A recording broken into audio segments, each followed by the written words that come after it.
If you eat too many ultra-processed foods, you could be starving your gut microbes, and they'll get hangry. That's one of many things I learned after working on a new audio course about the gut microbiome. You can learn how to keep your gut happy by listening to Try This from the Washington Post. I'm Christina Quinn. I host Try This. Dig in with me on practical advice for life's common challenges. Follow Try This right now wherever you're listening. Seriously, try it. I'm Rodney Williams. And I'm Travis Holloway. Welcome to the Wealth Break Podcast, a real conversation about finance. Let's be honest, building wealth doesn't look the same for everyone. I feel like sometimes being broke is a cycle and that we might have to revisit that. And we're not stopping at success stories. What happens when it doesn't go right? How do you cope with it? Because wealth isn't just about money. It's about creating a life where you thrive and help others do the same.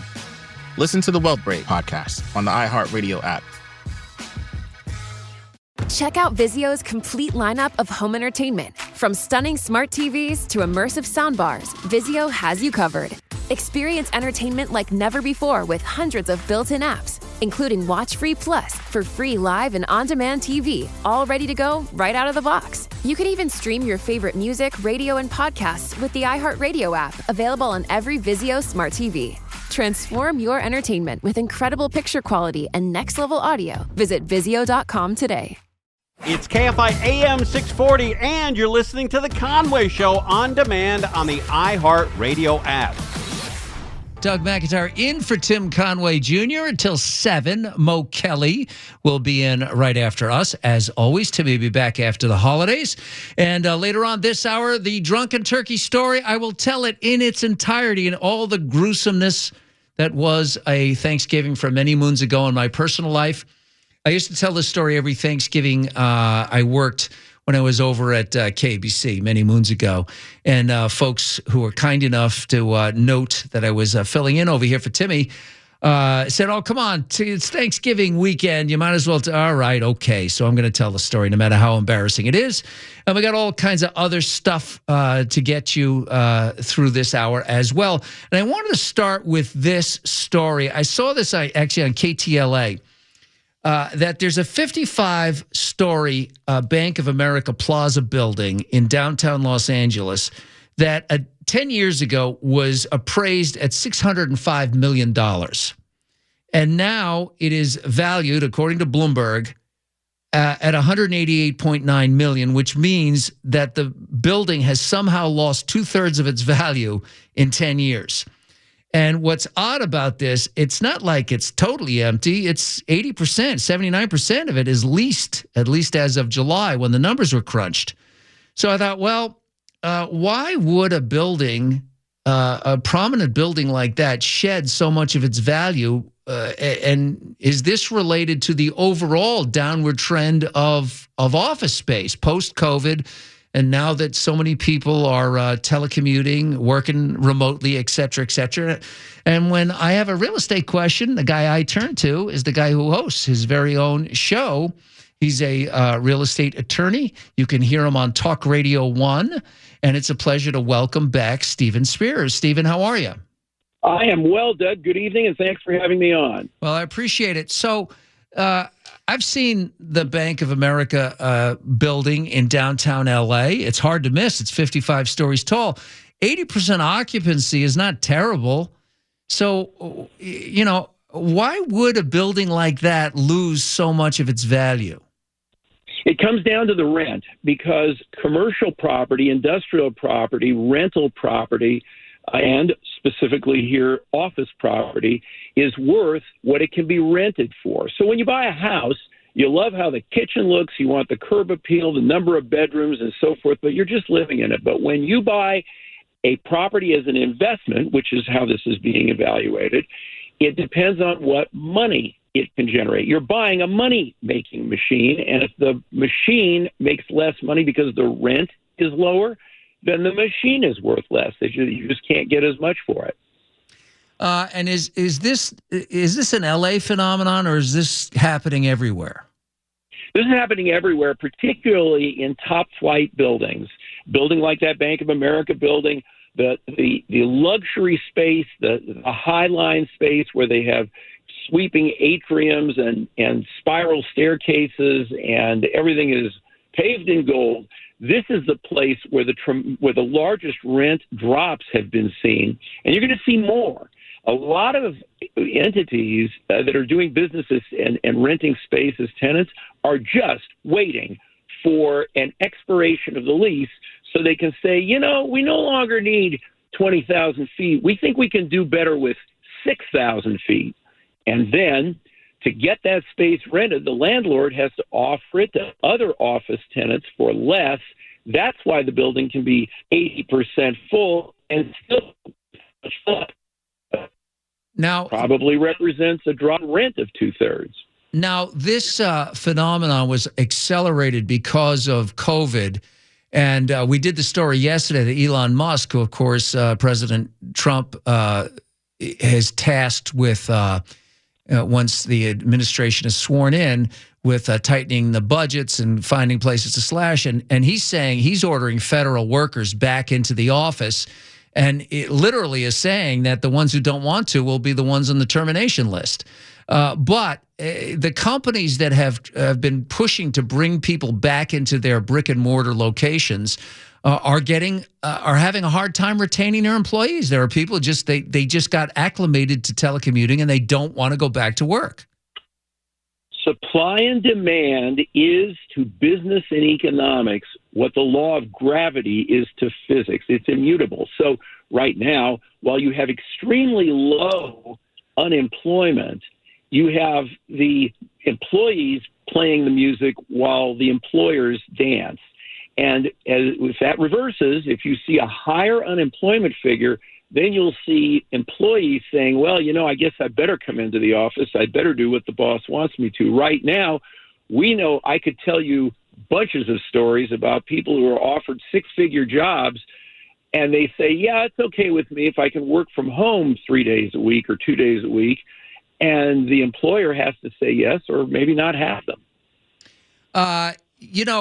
This is sort of still in flux, this whole dynamic. We were told 20 years ago that we didn't need to widen the freeways or build commuter rail because everybody was going to be telecommuting. And it did sort of happen. And as God knows, there's lots and lots of people who are telecommuting or working remotely. But again, these companies that are on the hook for very, very expensive leases of office space or physical plants, they want to justify the expense. So they're saying, we don't care. COVID's over. Get back in here. And they may end up having to hire new people or they'll surrender.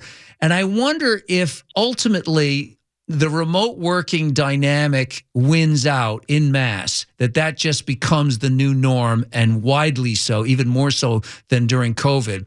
If it starts to change how architects design workspaces, as you mentioned, these palaces that some places built in a lot of small towns. You can go through small towns and you can see these very, very ornate buildings that were once banks that were built as edifices to inspire confidence in the solidity and the stability of the institution. And now there's one in Santa Monica that's a Skechers store. They're selling low-cost sneakers. Right. So I'm really wondering if at some point, as you talk about these palaces that corporations built to wow customers and to wow clients and to wow the industry, have not now outlived their usefulness. They may have. I think it's going to be a mix. There are a lot of clients who say, I don't want to come to your palace, to your office. I want to sit at home and do this on my computer. I don't want to drive to your office. There are others who say there's nothing like an in-person meeting, but those people tend to be older.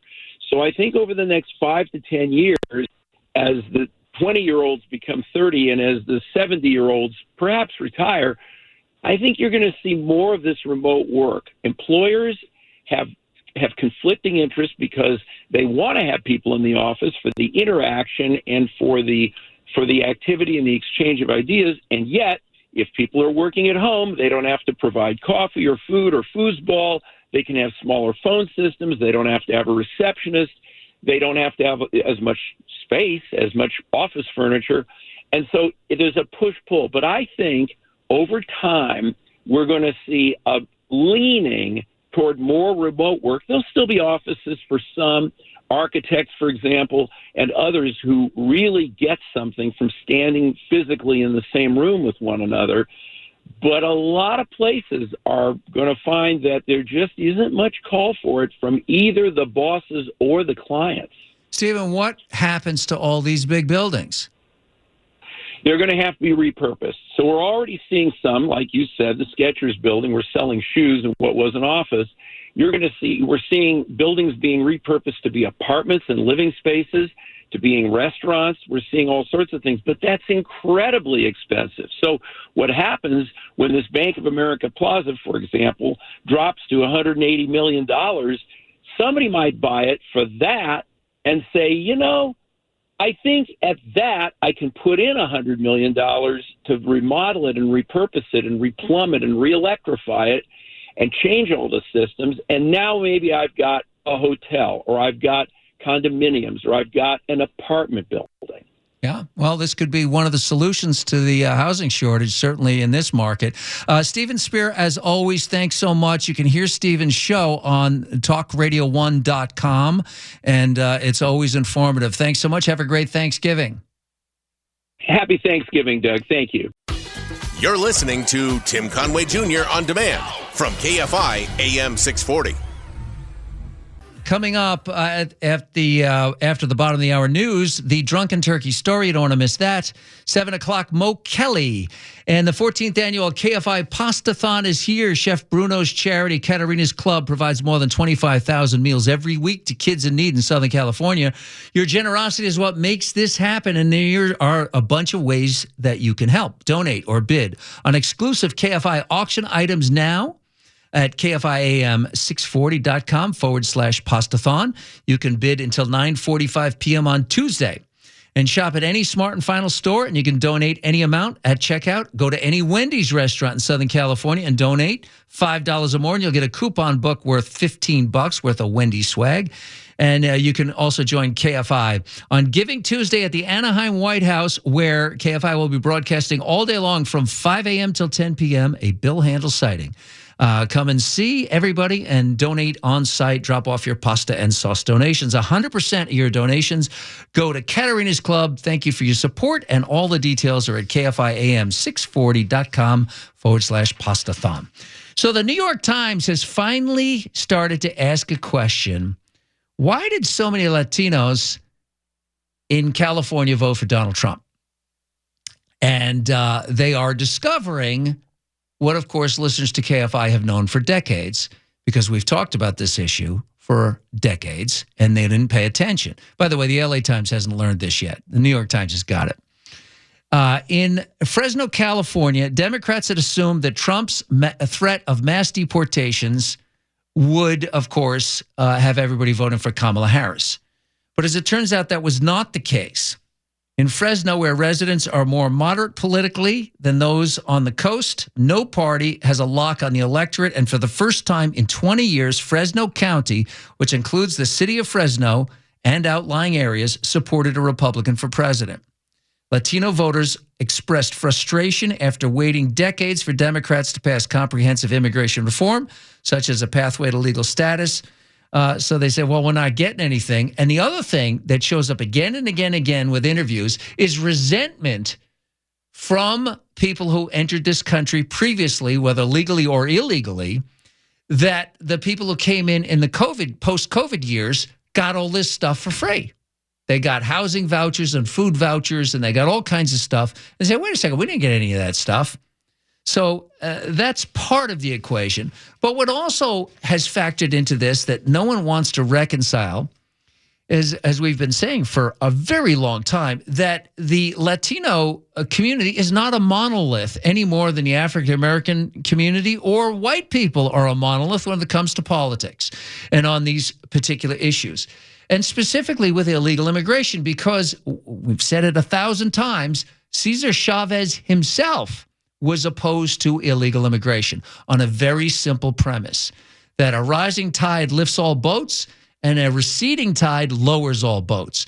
And Cesar Chavez knew back in the early 60s that if the border is open and there's a flood of poor people coming into the country, what it does is it devalues the price of labor and makes poor people who are here have to compete with even poorer people who just came in. This is why, by the way, while the Irish immigrants in New York and other East Coast cities during the Civil War were totally opposed to, and I'm sorry to say this as an Irish descendant, as my grandmother was born in Ireland, but the Irish were opposed to emancipation of the slaves because they feared barely hanging on to the lowest rung of the economic ladder in the 1860s, that the emancipated slaves would move to the north and take their jobs.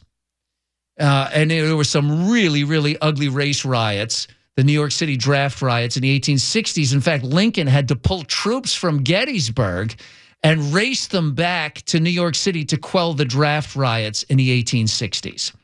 So this phenomenon is not new, but Cesar Chavez was talking about this in the 1960s and 70s, and the Democrats lost this message. They just assumed, well, Trump is saying all this nasty stuff, but there's a lot of people in the Hispanic community that support it because they see it as an economic threat. Now, will that hold? I don't know. If he actually goes forward and we see mass deportations of millions of people and people's cousins are being hauled off, or their brother or sister or their father gets deported, that may change. But in this election cycle, there's no question that on top of inflation and all the other issues, the border issue cut across the board with people saying, this makes no sense that we're just looking the other way. As literally millions of people come pouring in, and then the government keeps throwing out this ridiculous notion that there's 11 million people living in the country illegally. When, in fact, how does that magic number never change? Because we had millions of people coming in the country illegally all the time, and yet for some reason the official statistic was always 11 million people. So this is a problem going forward that Democrats are going to have to wrestle with. And step one for addressing the issue is to stop this naive and wrong-headed thinking that Latinos all vote and think the same way on this issue, because it's much more complex than that. People vote for a lot of different reasons. And if you're just going to try to stereotype people as a block of voters that always vote the same way, you're going to end up losing elections. You're listening to Tim Conway Jr. On Demand from KFI AM 640.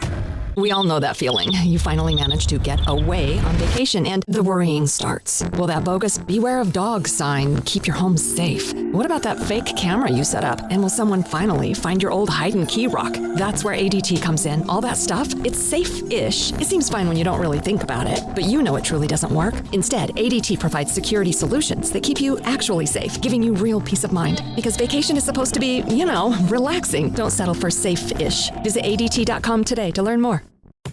If you eat too many ultra-processed foods, you could be starving your gut microbes, and they'll get hangry.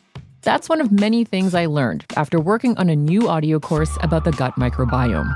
You can learn how to keep your gut happy by listening to Try This from the Washington Post. I'm Christina Quinn. I host Try This. Dig in with me on practical advice for life's common challenges. Follow Try This right now wherever you're listening. Seriously, try it. Check out Vizio's complete lineup of home entertainment. From stunning smart TVs to immersive soundbars, Vizio has you covered. Experience entertainment like never before with hundreds of built-in apps, including Watch Free Plus for free live and on-demand TV, all ready to go right out of the box. You can even stream your favorite music, radio, and podcasts with the iHeartRadio app, available on every Vizio smart TV. Transform your entertainment with incredible picture quality and next-level audio. Visit Vizio.com today. I'm Rodney Williams. And I'm Travis Holloway. Welcome to the Wealth Break. Let's be honest, building wealth doesn't look the same for everyone. It's not just about saving, it's about investing. It's about navigating systems that weren't built for you, embracing your hustle, and relying on your community to create something bigger. And that's exactly why we created the Wealth Break. We made something different, something more human. It's not just another financial podcast. It's a conversation about real life, real struggles, and real wins. We're here to talk about the journey. You're hearing from people who've broken barriers, found creative ways to succeed, and learned to build wealth on their terms. Whether it's the first-time homeowner, a gig worker, or someone turning a side hustle into a six-figure business, we're bringing you their stories. And we're not stopping at success stories. We're breaking down the realities, like what it means to take risk, how to navigate failure, and why resilience matters. Because wealth isn't about money. It's about creating a life where you can thrive and help others to do the same. So if you're ready for a podcast as much as about people as it is about money, you're in the right place. Listen to the Wealth Break podcast on the iHeartRadio app. This is the story of the one. As a custodial supervisor at a high school, he knows that during cold and flu season, germs spread fast. It's why, like you, he partners with Grainger to stay fully stocked on the products and supplies he needs, from tissues to disinfectants to floor scrubbers. Also that he can help students, staff, and teachers stay healthy and focused. Call 1-800-GRAINGER, click Grainger.com, or just stop by. Grainger, for the ones who get it done. Thanksgiving is one of the most beloved holidays. It's a time of togetherness, ideally with family and loved ones, but a lot of people cobble together Thanksgiving with friends. Especially in Southern California, we have a lot of people who moved here from somewhere else. That was my case many moons ago. I'm talking about probably 28 years ago, approximately 28 years ago. And I lived in Burbank, in a little house in Burbank, and I was by myself and feeling a little blue after a big night of boozing. A long, full night of soaking up the sauce. And by the way, this is one of the many reasons why I don't soak up the sauce and haven't for over 20 years. But I was coming from whatever the hell it was I was doing on a Wednesday night before Thanksgiving. And the sun was coming up, and it was, I'm going to guess, maybe 6:15 on Thanksgiving morning when I was struck by the notion that it would be a good thing to cook a Thanksgiving turkey, that my house should have the homey aroma of a roasting turkey in the oven. Now, there were a couple of problems with this. One, I didn't have a turkey. And two, I don't know how to cook a turkey. In fact, I had never cooked essentially anything more than a microwavable Hot Pocket in my life. But that didn't stop me because this being the first world, stores are open 24/7, even on that early Thanksgiving morning. So coming back from whatever gin mill and after-hour event I had been at, I stop in at the Vaughn's. Those of you who live in the Burbank-Toluca Lake area will know it well. It's the one on Pass Avenue. And I pulled into that Vaughn's about 6:15 in the morning, Thanksgiving morning, and I'm the only person in the store. There's a bunch of box boys, sort of recovering, panting from the Wednesday shopping orgy that goes on in every grocery store in America. And they're restocking the shelves with giblets and cranberry sauce for the last minute people who need, sour cream or whatever it is they forgot. And I come in stumbling around. I've got a shopping cart that I found in the parking lot, and I'm pushing it around the store, and I've got it not because I need it for groceries. I need it to stand up, basically. I'm using it like a walking chair, like it's a walker.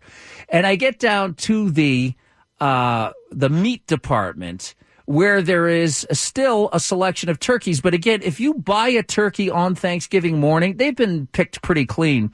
The one I chose was about 18 pounds and frozen solid. Now, these things, as I subsequently found out, need some time to thaw out. I didn't have time. I was cooking it that day. So I drive home, which I shouldn't have been doing. And now I'm confronted with a problem. I've got a turkey, but I have no idea how to cook it, and I have no pots and pans. I think I had a dish. I would go home at that time and do the dish. So I remembered that in the garage I had a paint tray that I would use for the roller. When you were going to paint a room, you put the roller in the paint tray. And I figured, well, I vaguely remember my mother throwing some water in a big pan and sticking the bird in that. So that's what I did. I put some water in the paint tray, and I pulled the plastic wrap off of the turkey, but I didn't take any of the stuff out of it or that little metal thing that keeps the feet pinned together. I throw it in the oven, and I spin the wheel to about 400, figuring that that'll defrost it. And I figure I'll I'll thaw the bird, and then I'll figure out how to cook it. This is pre-internet, so I figured I'll look up Thanksgiving in the Britannica and see if it tells you how to cook a turkey. I go into the bed, and I figure I'll lie down just for a minute. I take off one shoe, and I put my head down on the pillow, and I woke up 11 hours later. 11 hours later, when the smoke alarms went off, and the entire house is filled with a thick cloud of acrid, nostril-burning, tear-inducing, billowing clouds of burning bird. With one shoe on and one shoe in my hand, I had not moved. My feet were on the floor, by the way. My back was on the bed with one shoe in my hand. And it looks like it's midnight, but it's about 4 p.m. because the house is filled with black smoke. So I wake up and I think, the house is on fire. And I go, the turkey has been in the oven at 400 degrees since 6:30 this morning. It's now 4 p.m. I stumble into the kitchen, waving the cloud of smoke out of my way as I make my way towards the kitchen. I grab a towel or a cat or something, and I use it to open the oven door, and more just clouds of just come rushing out like a tire fire. Just the whole house is filled with smoke. And I grab the paint tray out of the oven, and there is a tiny little smoldering cinder. It looked like a charcoal briquette. What was once an 18-pound turkey has been reduced to a smoldering lump of carbon, like it was maybe a Cornish game hen size at best. And now I've got this burning bird in this paint tray, and I kick the kitchen door open and stumble. Now, again, I've got one shoe on. And I'm still in the clothes I was wearing yesterday. And So I stumbled out of the house to the curb, and I've got this bird still smoking like we've elected a new pope. And as I get to the curb, all the trash cans are down at the street. And as I approach the end of the block, my neighbors have their guests arriving for Thanksgiving dinner, and they're all Norman Rockwell in their nice, Thanksgiving clothes, and they're getting out of the cars, and they're closing the doors, and they're kissing Aunt Helen on the cheek.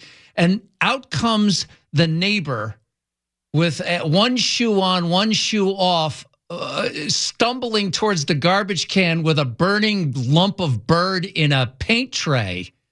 And I lift the lid up and drop the whole thing, and I do the big cartoon hand clap, like you're dusting off your hands.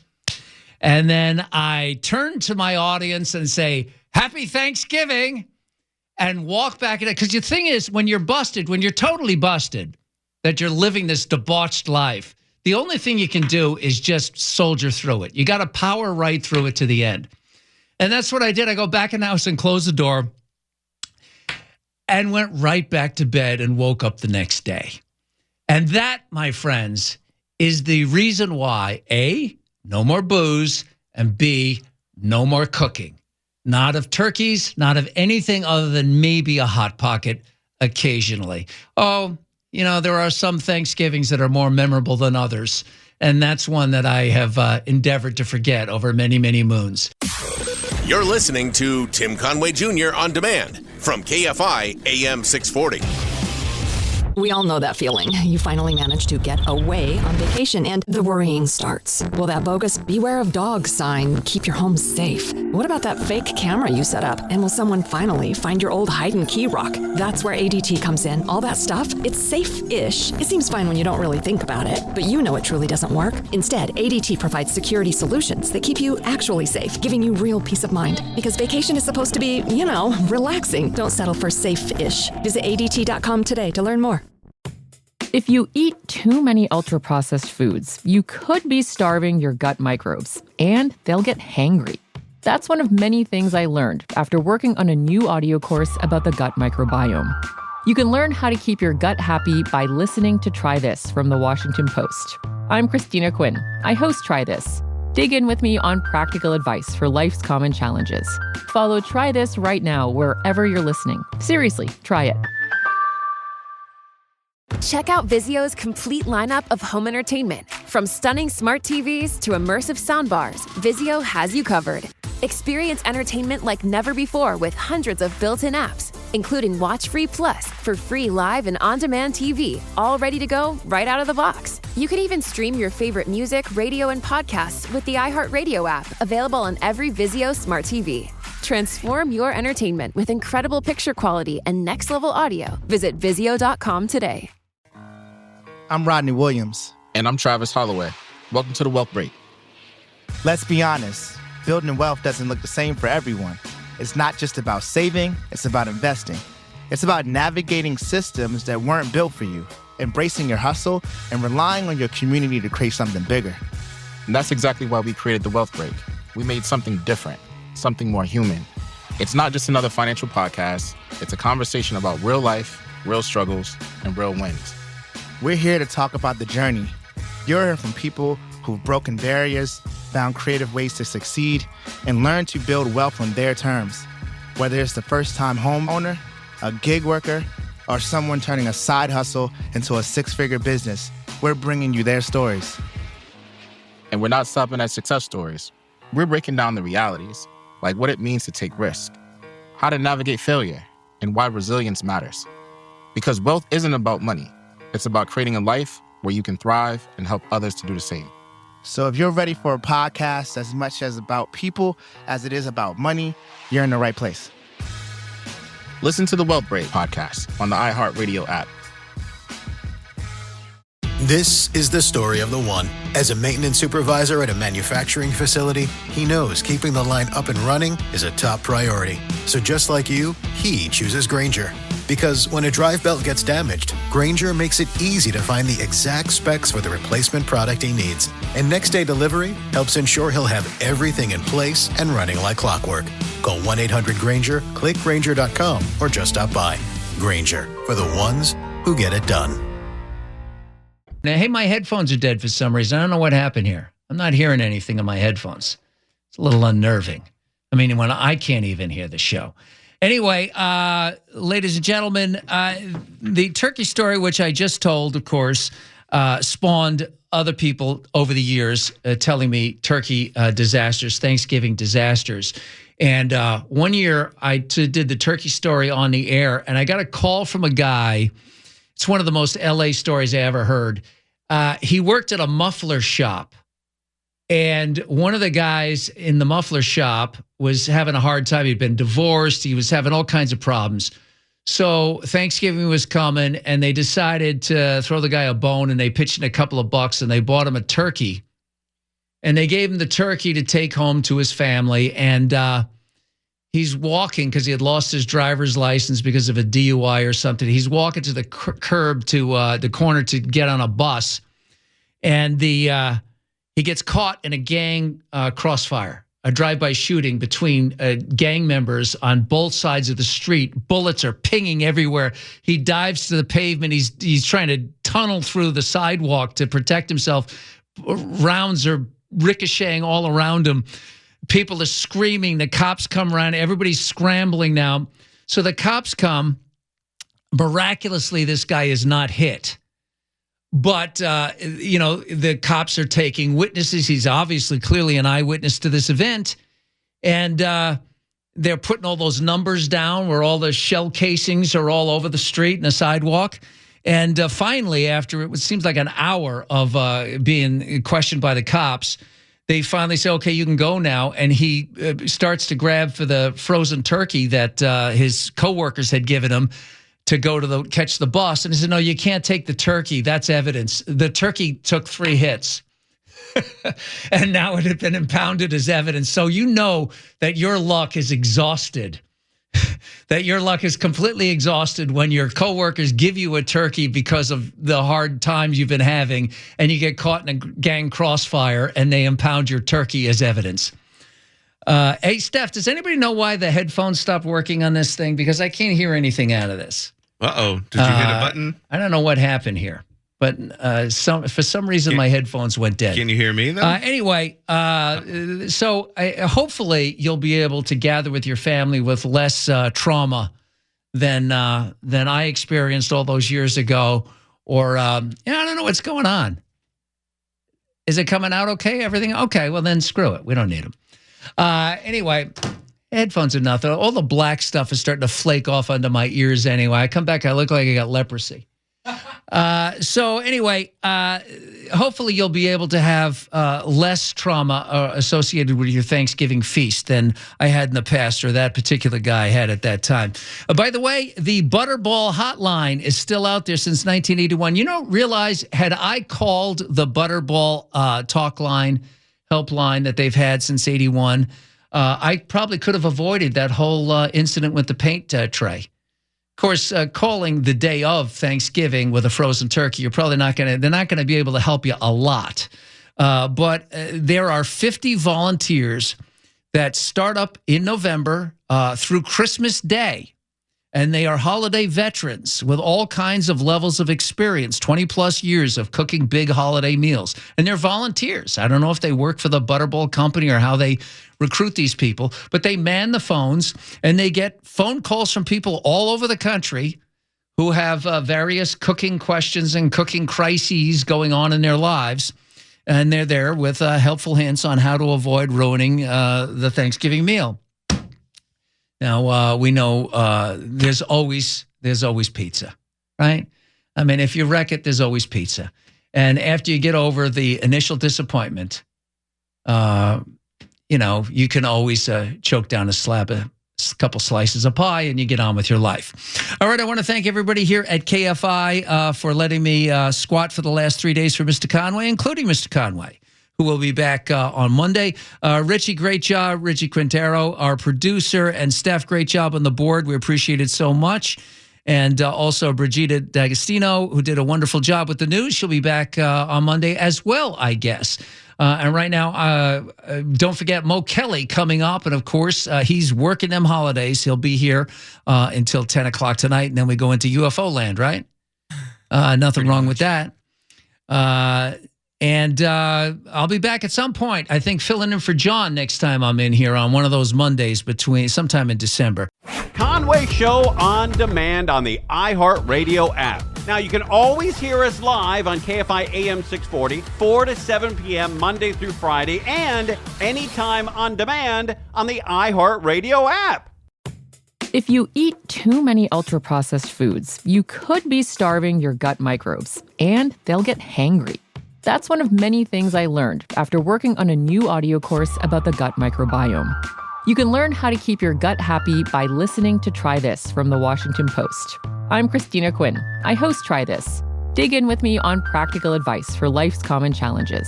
Follow Try This right now wherever you're listening. Seriously, try it. I'm Rodney Williams. And I'm Travis Holloway. Welcome to the Wealth Break Podcast, a real conversation about finance. Let's be honest. Building wealth doesn't look the same for everyone. I feel like sometimes being broke is a cycle and that we might have to revisit that. And we're not stopping at success stories. What happens when it doesn't go right? How do you cope with it? Because wealth isn't just about money. It's about creating a life where you thrive and help others do the same. Listen to the Wealth Break Podcast on the iHeartRadio app. Check out Vizio's complete lineup of home entertainment. From stunning smart TVs to immersive soundbars, Vizio has you covered. Experience entertainment like never before with hundreds of built-in apps, including Watch Free Plus for free live and on-demand TV, all ready to go right out of the box. You can even stream your favorite music, radio, and podcasts with the iHeartRadio app, available on every Vizio smart TV. Transform your entertainment with incredible picture quality and next-level audio. Visit Vizio.com today.